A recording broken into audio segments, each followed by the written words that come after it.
Shopping mall থেকে বাড়িতে আসার পর থেকেই পুরো দিনটা নবনীর মুখবার গোধূলি পেরিয়ে রাত নেমে এলো, অথচ সে কিছুতেই দিব্যর সাথে একটা কথাও বলছে না।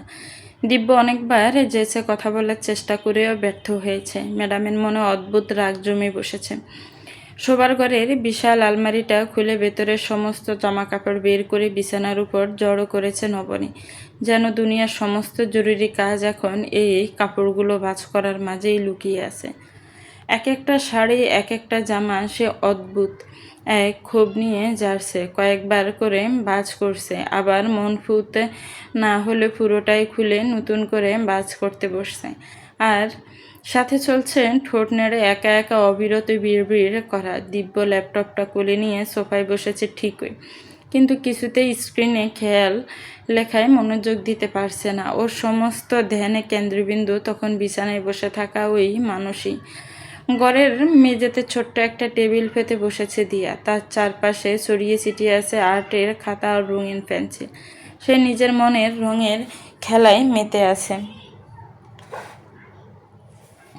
দিব্য একটা হালকা গলা খাকারি দিল, তারপর একটু সরাসুরে বলল, দিয়ার পাপ্পার বোধহয় এই মুহূর্তে 1 কাপ গরম কফি লাগবে। দিয়ার মাম্মা কি আজ দয়া করে তা দিতে পারবে না?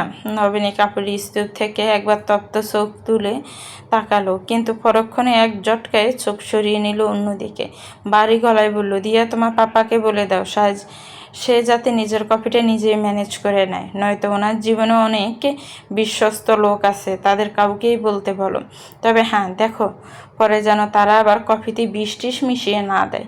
দিয়া অবশ্য মায়ের এই গুড় কথার কিছুই শুনল না। বোঝার বয়সও তার হয়নি। সে এক মনে খাতায় লাল নীল দাগ কাটতে কাটতে পুরো দুনিয়ার বাইরে নিজের এক কল্পনার জগতে হারিয়ে গেছে। তবে যার কানে কথাটি পৌঁছানোর সে ঠিকই শুনল। দিব্য মৃদু হাসল, ল্যাপটপ থেকে মুখ তুলে শান্ত গলায় বলল, সামান্য একটু কফি খাওয়ার জন্য এখন কি বাইরে থেকে লোক ভাড়া করে নিয়ে আসতে হবে? আর বিষ দেওয়ার কথা যদি বলো, তবে বিষ দিলে তুমিই দাও না, আমি বিন্দুমাত্র দ্বিরুক্তি না করে হাসি মুখে তা খেয়ে নেব। নবনের হাতের গতি থমকে গেল, কিন্তু নিজের নির্লিপ্ত ভাবটা সে বজায় রাখল। নিষ্পৃহ গলায় আবারও বলল, দিয়া তোমার পাপ্পাকে সাপ সাপ বলে দাও, সে এসব মিষ্টি কথায় ভোলানোর বিদ্যায় বড্ড কাঁচা, তাকে দিয়ে এসব হবে না। শুধু অন্যের ওপর দমকটাই ঠিকঠাক দিতে পারেন তিনি, তার এই মেকি কথায় কিন্তু ছিঁড়ে ভিজবে না। দিয়া খাতা থেকে মুখ তুলে একবার বাবার আর একবার মায়ের পানে চাইল। দুজনের এই অদ্ভুত বাকযুদ্ধ তার ছোট্ট মাথায় ঠিক ঠেকল না। সে কৌতূহলী গলায় জিজ্ঞেস করলো, মাম্মা তুমি কি দিয়াকে কিছু বলছো? নবনী মেয়ের এই প্রশ্নের কী উত্তর দিবে ভেবে পাওয়ার আগেই ইভান গুটি গুটি পায়ে ঘরের ভেতর এসে ঢুকলো। সে সোজা গিয়ে দাঁড়ালো দিব্য সোফার সামনে। দিব্য ল্যাপটপ থেকে চোখ সরিয়ে তাকে দেখে মৃদু হেসে জিজ্ঞেস করলো, আরে ইভান বাবু যে, কি হয়েছে, কোনো দরকার আছে? ইভান হাত দুটো সামনে গুটিয়ে বলল, দাদি আপনাকে ডাকছেন বড় চাচ্চু। ওনার নাকি কিছু খুব জরুরি কথা আছে আপনার সাথে। উনি বলেছেন আপনাকে এখনই ওনার ঘরে গিয়ে দেখা করতে। দিব্য সংক্ষেপে মাথা নাড়ল, আচ্ছা আমি আসছি। ইভান দীর্ঘায় এগিয়ে গিয়ে মেঝের কার্পেটে দিয়ার পাশে বসলো। দিয়া ওকে পাশে পেয়ে একগাল হেসে নিজের খাতাটা ওর চোখের সামনে তুলে ধরলো। ইভান দেখ, আমি কি সুন্দর একটা আপেল এঁকেছি। ইভানের খুদে ব্রুজরা মুহূর্তে কুঁচকে গেল। সে গম্ভীর গলায় বলল, এটা তো মোটেই আপেল হয়নি দিয়া, আপেল কখনো এমন পারফেক্ট সার্কেল হয় নাকি? দিয়া ঠোঁট ফুলিয়ে চিল্লে উঠল, তুই কিছুই জানিস না, এটা পারফেক্টটা আপেল, একদম পারফেক্ট গোল হয়েছে। তুই কেন বলছিস এটা সুন্দর না? ইহান আমাকে শিখিয়েছে। ইভান একটা দীর্ঘশ্বাস ফেলে বলল, সুন্দর হয়েছে, কিন্তু আপেল দেখতে এমন গোল হয় না। খাতাটা আমাকে দে, আমি তোকে এঁকে দিচ্ছি। দিয়ে অগত্যা মাথা নাড়ল। ইভান ওর হাত থেকে পেন্সিল আর খাতাটা টেনে নিয়ে অত্যন্ত মনোযোগ দিয়ে আপেলের খাঁজগুলো ফুটিয়ে তুলতে লাগলো। দিব্য সোফা ছেড়ে উঠে দাঁড়ালো। যাওয়ার আগে বিছানার দিকে তাকিয়ে নবনীকে আর একবার দেখার চেষ্টা করলো সে। নবনী তখন কাপড় ভাঁজ করায় অজুহাতে মুখ ঘুরিয়ে রেখেছে। দিব্য ঘর থেকে বেরিয়ে গেল। ও চলে যাওয়ার পরপরই টেবিলের উপর রাখা নবনীর ফোনটা বেজে উঠল। স্ক্রিনে ভেসে উঠছে আনিকার নাম। দিব্য এসে থামলো অলেখাদের ঘরের সদর দরজার সামনে। ঘরের ভেতরের খাটে আধশোয়া হয়ে আছেন আরশাদ তালুকদার। ওনার শরীরের অবস্থা ইদানিং খুব একটা ভালো যাচ্ছে না। মাথার কাছে শান্ত মুখে বসে আছেন অলেখা। এক হাতে তখনও তসবি। সবেমাত্র এশার নামাজ শেষ করেছেন তিনি। ঘরের ভেতর এক অদ্ভুত গম্ভীর নীরবতা। দিব্য দরজার পাল্লায় মৃদু নক করল। আম্মু আসবো? অলেখা মাথা উঁচিয়ে ছেলের দিকে চাইলেন। এসো দিব্য। দিব্য ধীর পায়ে ঘরের ভেতর এগিয়ে এসে দাঁড়ালো। আরশাদ তালুকদার হাতটা সামান্য উঁচিয়ে ইশারায় ওকে বসতে বললেন। দিব্য বাবার খাটের পাশে অলেখার ঠিক মুখোমুখি বসল। ঘরে কিছুক্ষণ এক থমথমে নীরবতা বিরাজ করল। অতঃপর অলেখা ছেলের দিকে তীক্ষ্ণ দৃষ্টি রাখলেন। গম্ভীর গলায় জিজ্ঞেস করলেন, শুনলাম তুমি নাকি নবনীকে আবার পড়াশোনা কন্টিনিউ করতে দিচ্ছ? সামনের যে পরীক্ষাটা আছে ও নাকি সেটারও প্রিপারেশন নিচ্ছে, আর তুমিই নাকি ওকে পরীক্ষা দেওয়ার অনুমতি দিয়েছ? দিব্য শান্তভাবে মাথা নাড়ল। অলেখা ছেলের নীরবতা দেখে তপ্ত একটা নিঃশ্বাস ফেলে পুনরায় বললেন, দিব্য তুমি যথেষ্ট বুদ্ধিজ্ঞান সম্পন্ন। তোমাকে আমার নতুন করে বোঝানোর কিছু নেই। চারপাশের পরিস্থিতি দেখে সংসারটা যে আস্তে আস্তে উচ্ছন্নে যাচ্ছে তা কি তুমি বুঝতে পারছো না? একটা কথা সব সময় মনে রাখবে। অলেখার কথা শেষ হওয়ার আগেই ঘরের দরজা ঠেলে হুড়মুড় করে ভেতরে ঢুকলো কলরব। ঘরে বাইকে দেখে গম্ভীর মুখে বসে থাকতে দেখে সে কিছুটা চুপসে গিয়ে দরজার কাছে থমকে দাঁড়ালো। আরশাদ তালুকদার ছেলের এমন অসদাচরণ দেখে বিছানাতে একটু তেতে উঠলেন। কমন সেন্স বলতে কি তোর ভেতরে বিন্দুমাত্র কিছু নেই কলরব? এইভাবে বড়দের ঘরে কে ঢোকে হুট করে?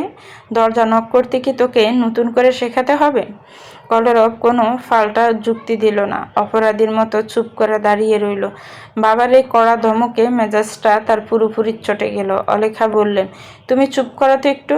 কলরব তুই যখন এসেই পড়েছিস ভালোই হয়েছে। এখানে ভাইয়ের পাশে এসে বস। কলরব গুটি গুটি পায়ে এগিয়ে এসে দিব্যর পাশে বসল।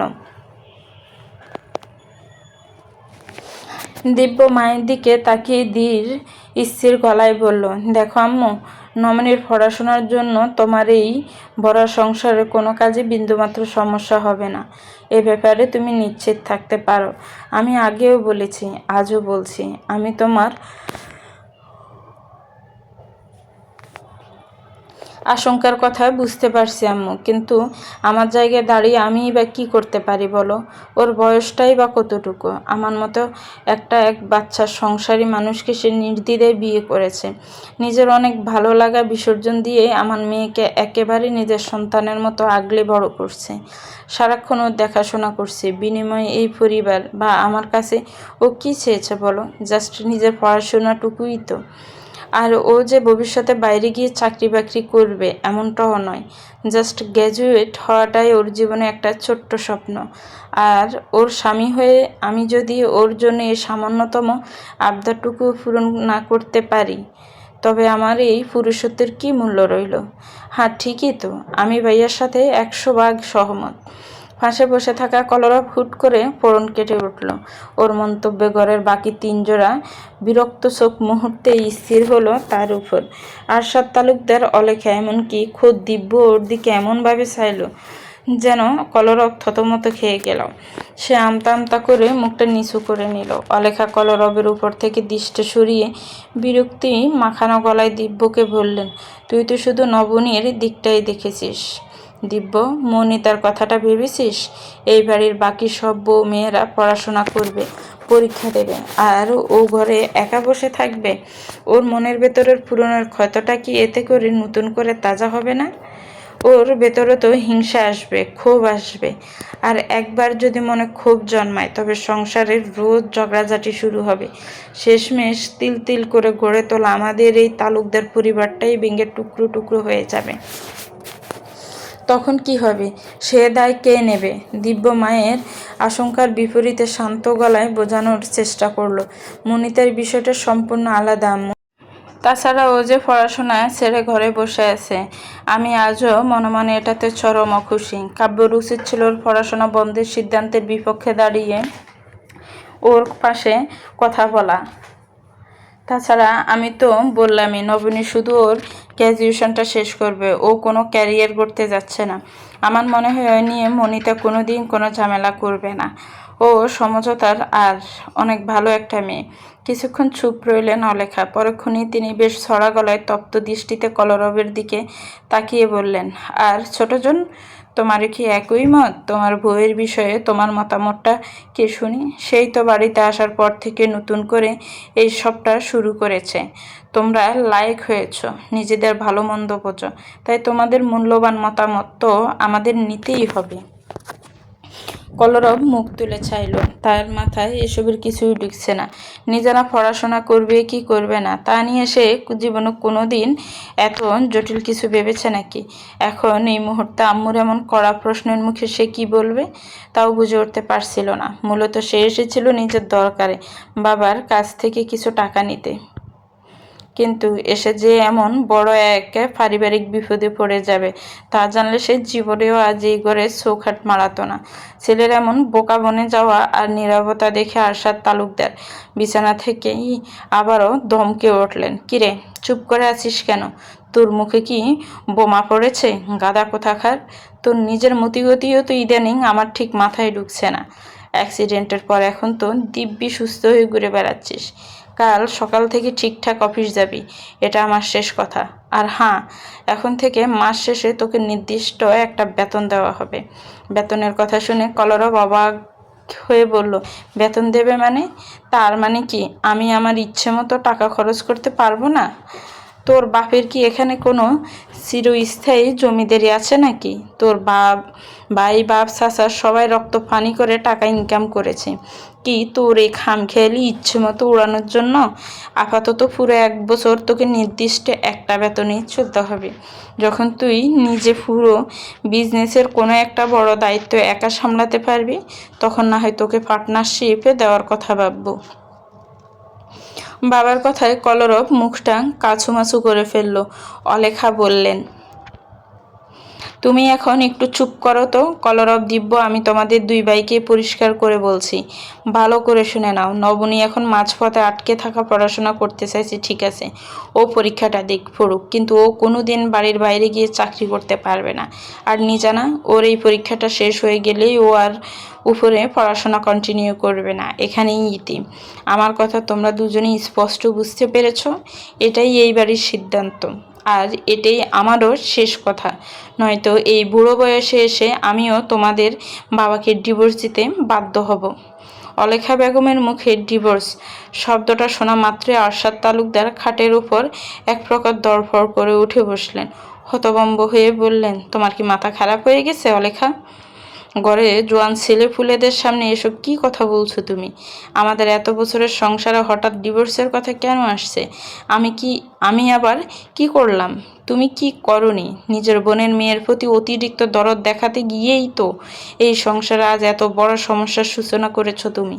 আমি সারা জীবন এই সংসারের জন্য নিজের যা যা স্বপ্ন কোরবানি দিয়ে মুখ বুজে সহ্য করলাম, আজ অন্যের বেলায় সেই নিয়মের ব্যতিক্রম কেন হবে শুনি? বিয়ের পর আমারও তো ইচ্ছে ছিল আরও পড়াশোনা করার, নিজের একটা সুন্দর ক্যারিয়ার করার। আমি কি পেরেছিলাম? সংসার আর নিয়মের বেড়াজাল আমি তো পারিনি। পরবর্তীতে অবশ্য আমি নিজেই বুঝেছি যে একটা মেয়ের আদতে আসল দায়িত্বটা ঠিক কোথায়। একটা মেয়ের সবচেয়ে বড় পরিচয় আর দায়িত্ব হলো তার সংসার, তার স্বামী আর তার সন্তান। তিনি একটু দম নিয়ে দিব্যর দিকে সে আরও ধীর গলায় বললেন, মা যদি নিজের ক্যারিয়ারের দোহাই দিয়ে সারাদিন বাইরে চাকরি করে আর পড়াশোনা করে বেড়ায়, তবে ওর ঘরে থাকা ছোট বাচ্চাকে মানুষ করবে কে শুনি? কাজের লোক দিয়ে ঘরের সন্তান মানুষ করাবে? তাতে বাচ্চাটার পুরো শৈশবটাই তো নষ্ট হয়ে যাবে।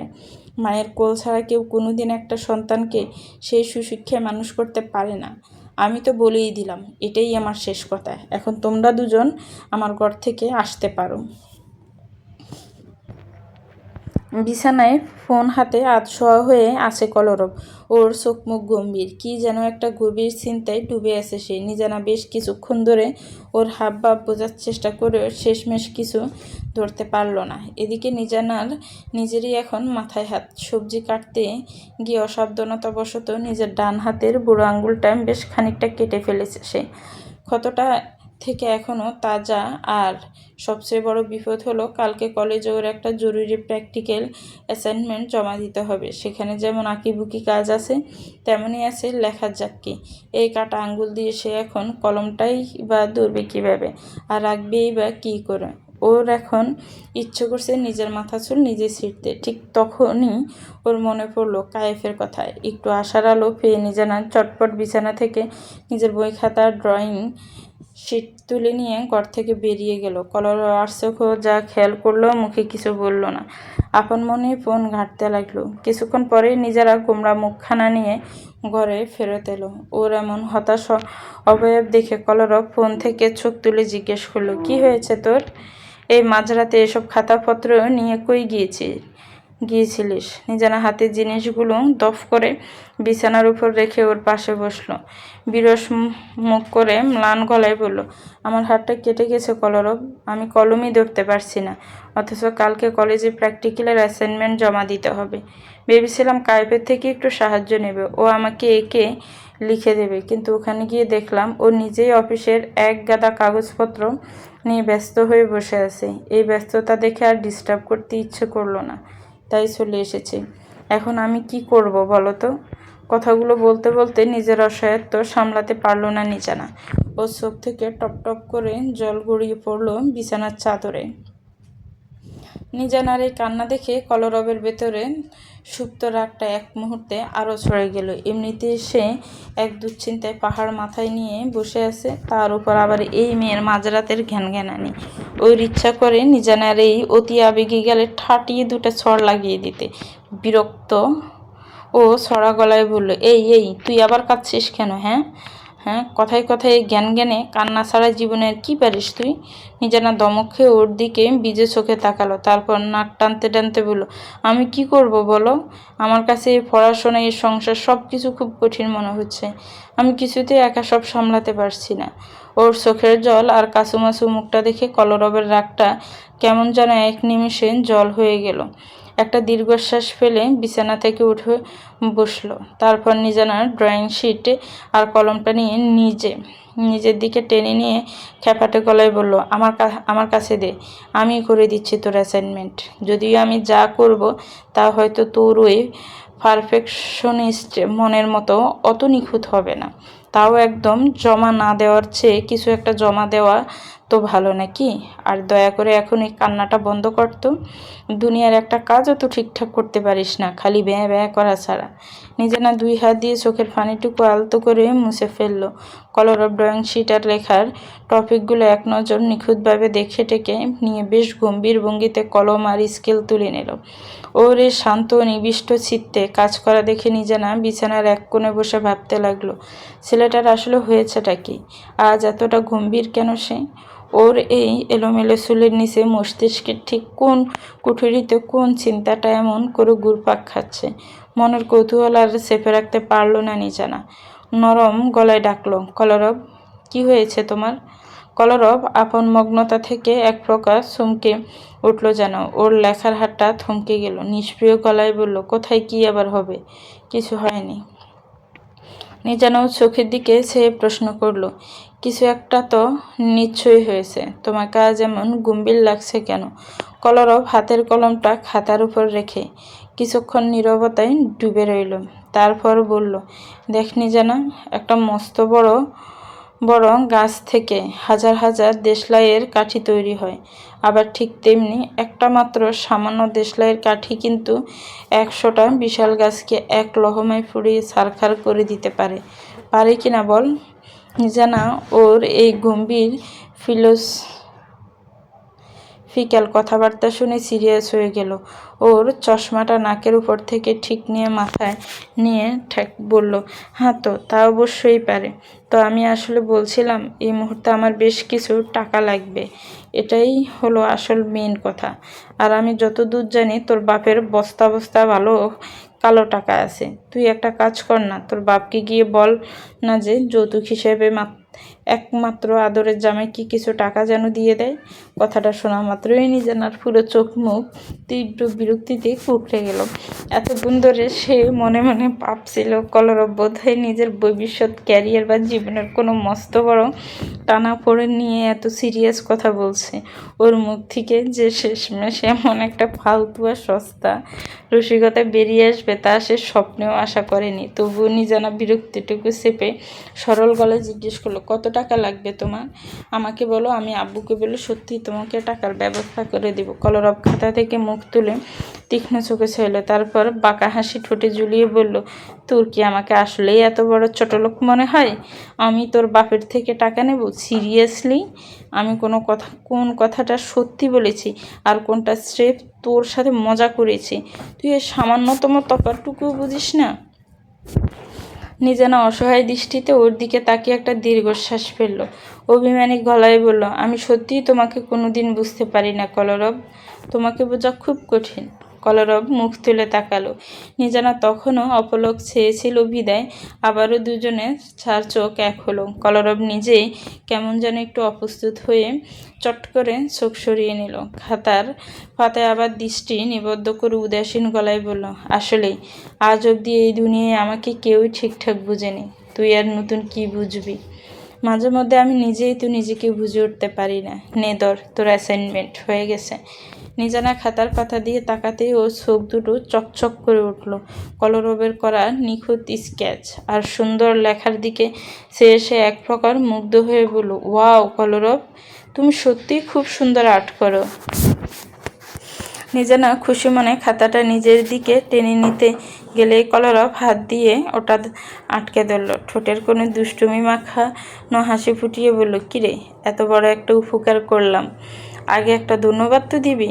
নিজানা ব্রু কুঁচকে বলল, তোমাকেও আবার ধন্যবাদ দিতে হবে নাকি?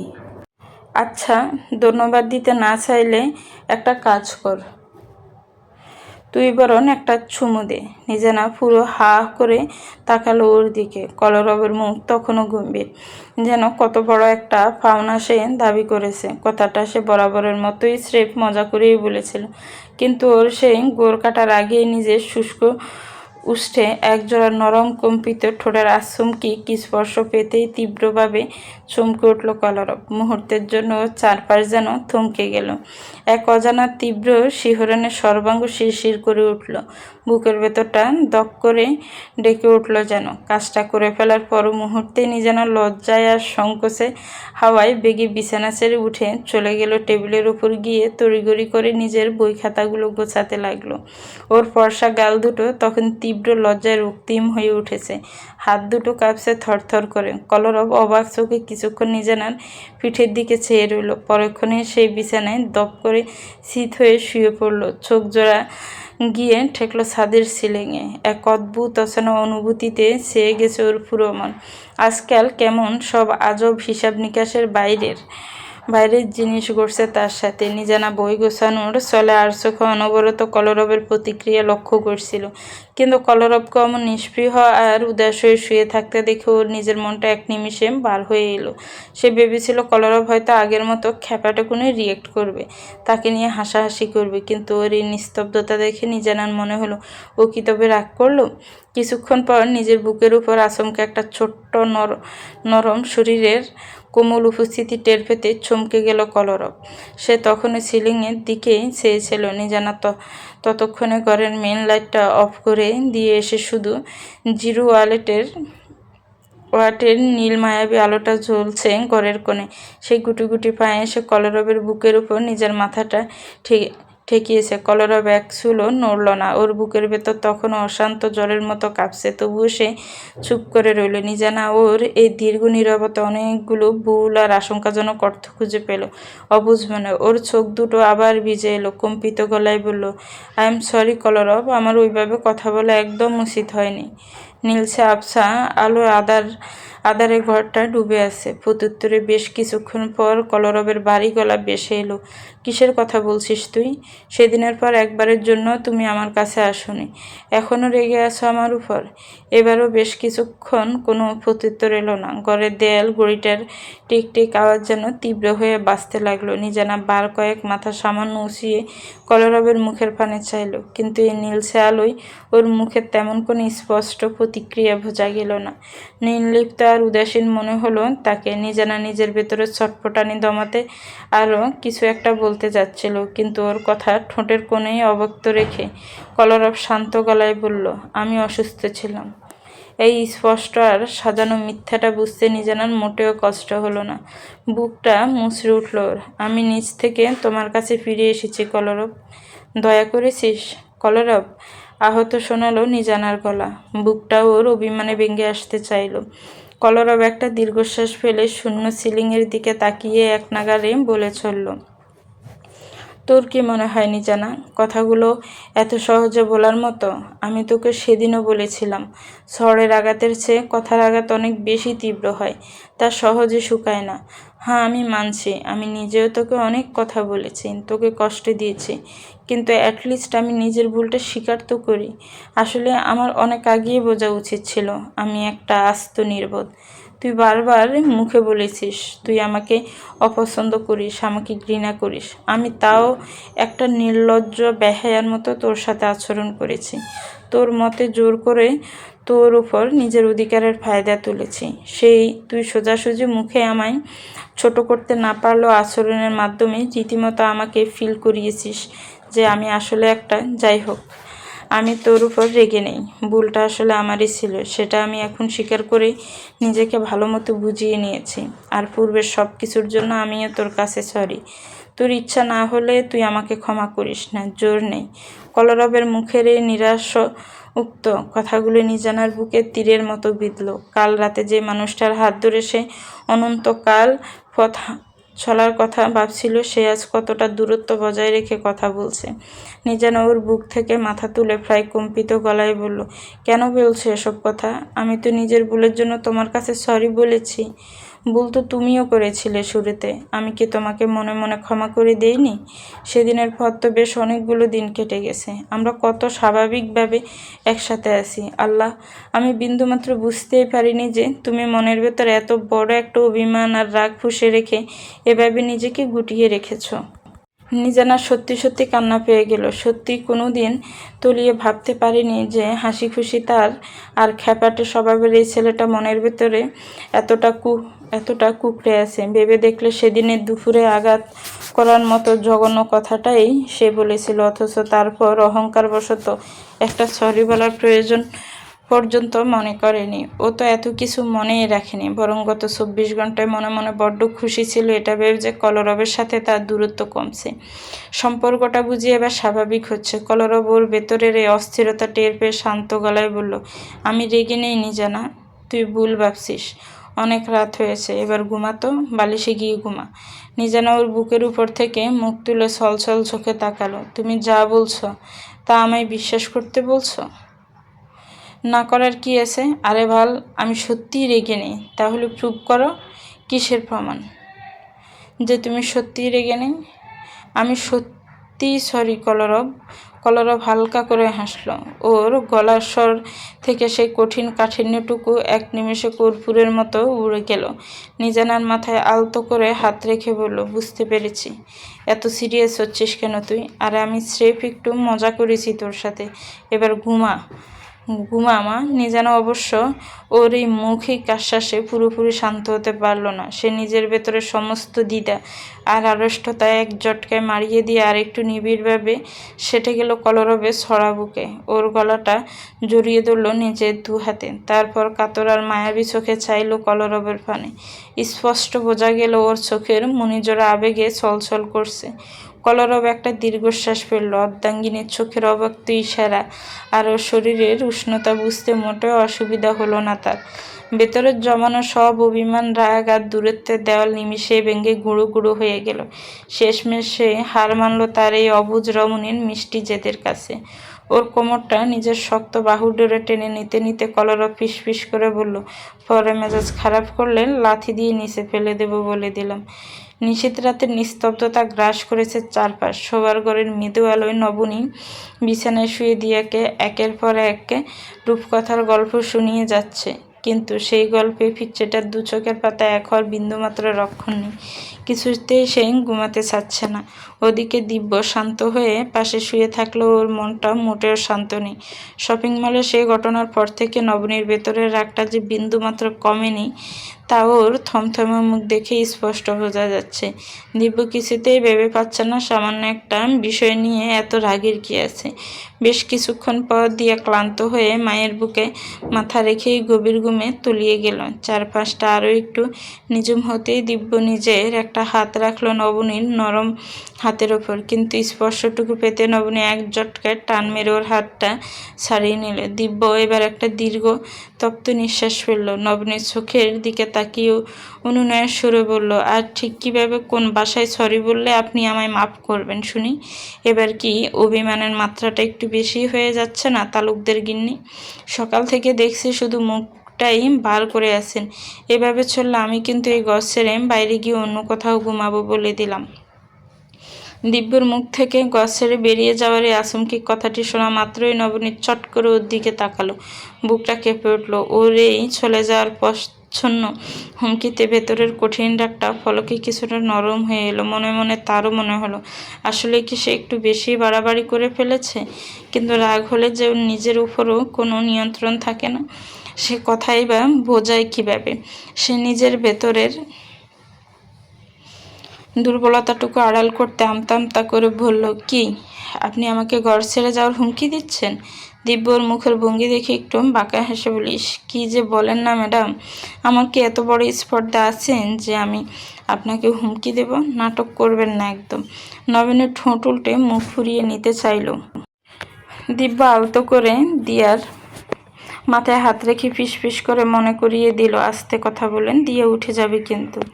মেয়ের দিকে তাকাতেই নবনীর রাগ অভিমান যেন এক নিমেষে কর্পূরের মতো উবে গেল।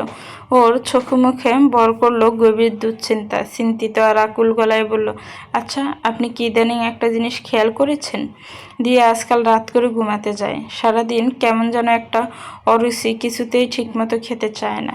আচ্ছা ওর ভেতরে কোনো অসুখ বিসুখ দানা বাঁধেনি তো? রাতে কি ওর ঠিকঠাক ঘুম হয় না? আমাদের কি কালই ওকে একবার ভালো কোনো চাইল্ড স্পেশালিস্টের কাছে নিয়ে যাওয়া উচিত? নবীনের মুখের সিরিয়াসনেস দেখে দিব্যর বুকের ভেতর থেকে একটা জোরালো হাসি উতলে উঠল। এমন আতঙ্কিত মুখ করে বলছে যেন কি না কি এক মস্ত বড় বিপর্যয় ঘটে গেছে।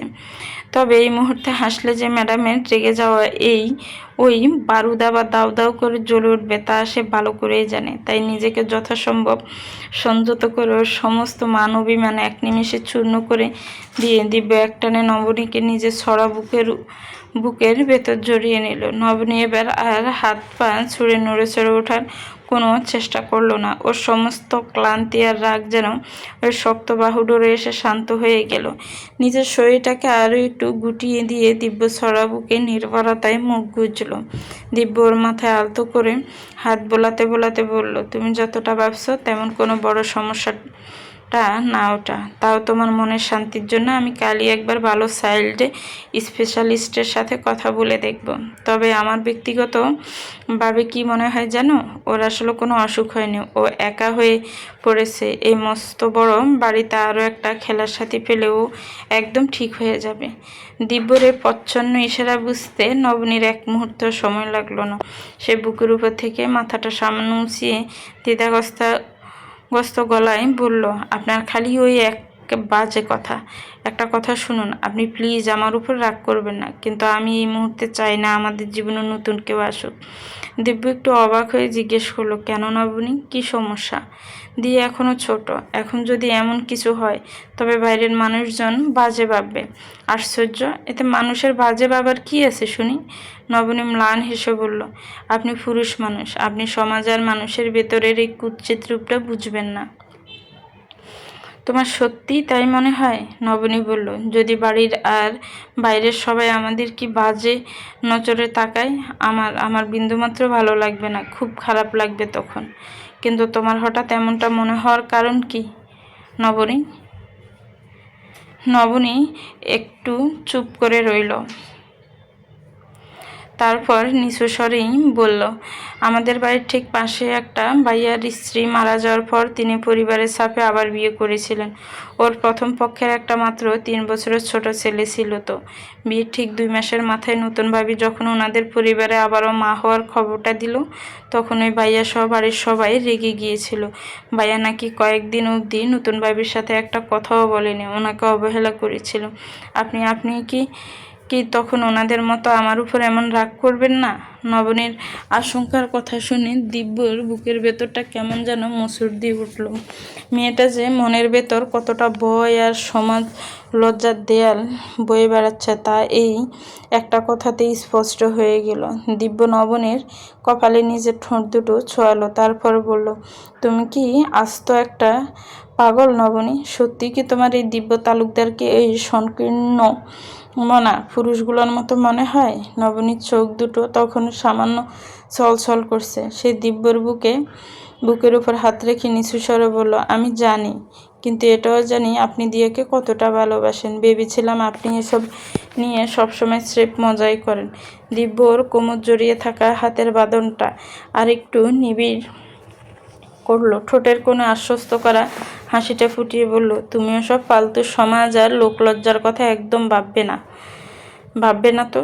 তুমি একটুখানি মজাই করে নতুন একজন অতিথিকে ল্যান্ড করিয়ে দাও, তারপর দেখবা আমি সহ এই বাড়ির সবাই মিলে আরও কত বেশি মজা করি। এমনিতেই আমার বয়সটা একটু একটু করে বাড়ছে, তো এখনই যদি তোড়জোড় শুরু না করি তবে পুরো একটা আস্ত ক্রিকেট টিম বানানোর আগেই যদি হুট করে উপরে চলে যায়, তাহলে কিন্তু ওদিকে বাংলাদেশের আর ওয়ার্ল্ড কাপ জেতা হবে না। চুপ করুন একদম, মুখে কিচ্ছু আটকায় না আপনার। আচ্ছা, একদম চুপ, সবটাই আপনার মর্জি ম্যাডাম।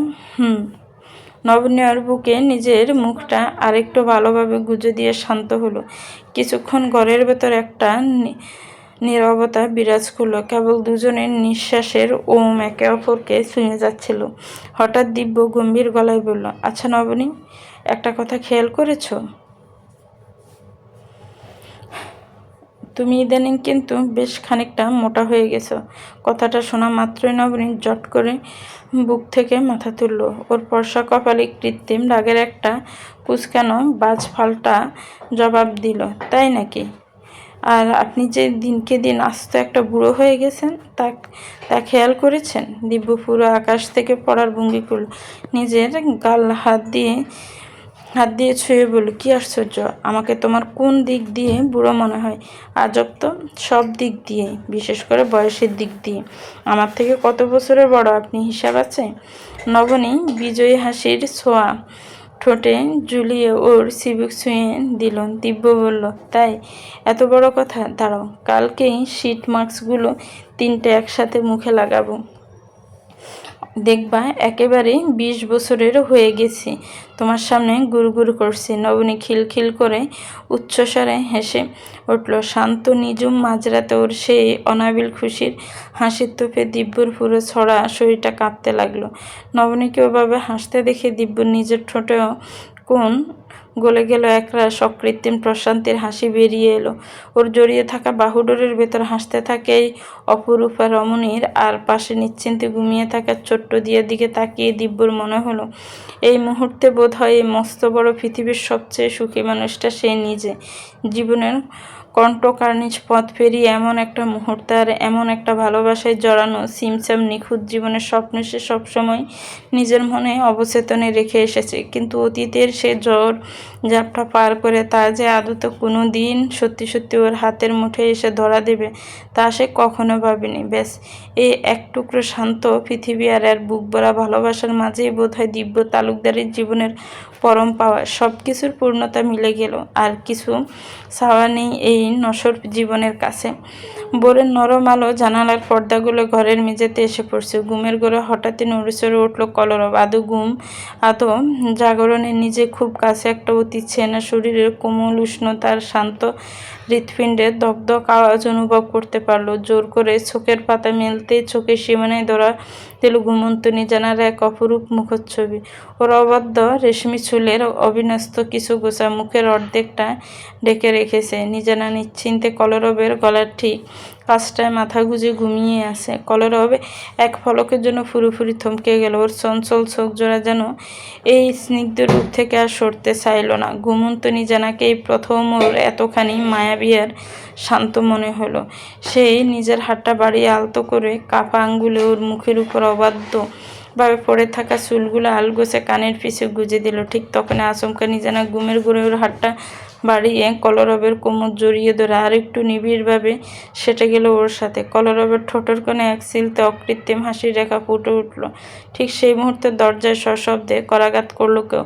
হঠাৎ এই আওয়াজে নিজানা চমকে নড়েচড়ে উঠল। দরপর করে দু চোখ মেলতে সে একদম নিজের মুখের সামনে কলরবের প্রখর দৃষ্টিটা আবিষ্কার করলো। মুহূর্তের জন্য দুজনের চার চোখ এক হলো, আর পরক্ষণে লজ্জায় সংকোচে রমণীর ফর্সা গাল দুটো একেবারে রক্তিম বর্ণ ধারণ করলো। কলরবের এই এক দৃষ্টে ছেয়ে থাকা গভীর চাহনি ওর ভেতরের অস্বস্তি আরো বাড়িয়ে দিল। দরজা আবারও অধৈর্য ধাক্কা পড়তে কলরব ভারী গলায় জিজ্ঞেস করলো, কে?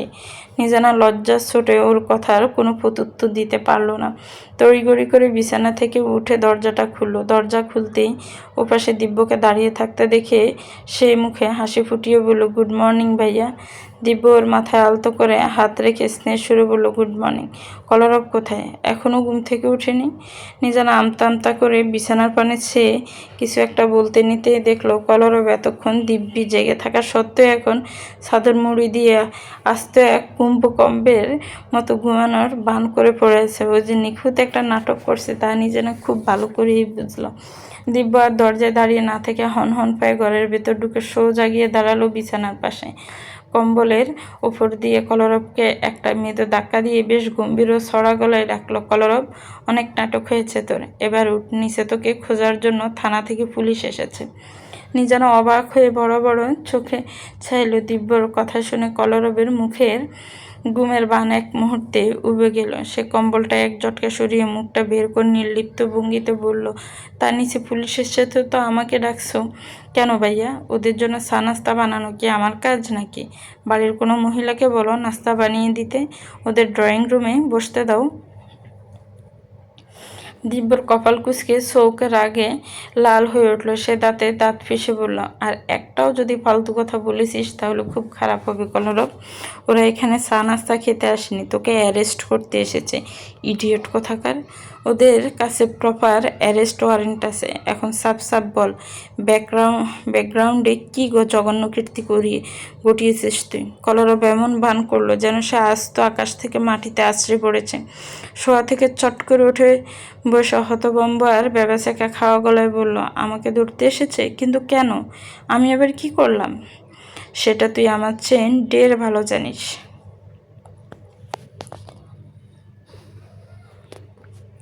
কলরব নিরীহ মুখে নিজানার দিকে তাকালো। আমি কি করেছি? হ্যাঁ, এই নিজানা, তুই বল না ভাইয়াকে। কাল রাতে কি আমি ঘর থেকে বের হয়ে কোনো চুরি ডাকাতি করতে গিয়েছিলাম? তুই তো সারা রাত আমার সাথেই ছিলিস। পুলিশদের নির্ঘাত কোনো বড় ভুল হচ্ছে ভাইয়া। তুমি ওনাদের গিয়ে বলো যে ওটা অন্য কেউ। কলরব এমন কিছু করতেই পারে না। তুমি বললো ওনারা ঠিকই বুঝবেন। দিব্য বিরক্ত গলায় বলল, অনেক হয়েছে তোর এই সস্তা নাটক। এসব ডং তুই নিচে গিয়ে আম্মু আর তোর ভাবিদের দেখাস। আমার সামনে দেখিয়ে বিন্দুমাত্র লাভ নেই। তোকে নিয়ে যে আমি ঠিক কী করব তা আমার নিজেরও আর মাথায় আসে না। এই তালুকদার বাড়ির মান সম্মান দুলোই মেশাতে এতদিনে শুধু এই একটা কীর্তিই বাকি ছিল, তাই না?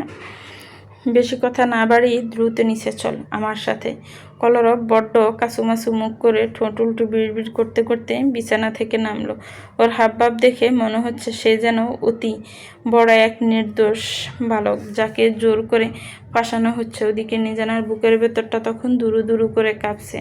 আচমকা সাত সকালে পুলিশ কেন এই বাড়িতে কলরবকে ধরতে আসবে? কি এমন মারাত্মক কাণ্ড ঘটিয়ে বসে আছে এই খ্যাপাটে ছেলেটা? সে আর নিজের উদ্বেগ চেপে রাখতে না পেরে চিন্তিত ও কম্পিত গলায় জিজ্ঞেস করলো, ভাইয়া সত্যি কি বড় কোনো সমস্যা হয়েছে? দিব্য নিজানার ওই প্যাকাশে হয়ে যাওয়া মুখটা দেখে ভেতরের তীব্র মানসিক অস্থিরতাটুকু অনায়াসে আন্দাজ করতে পারল।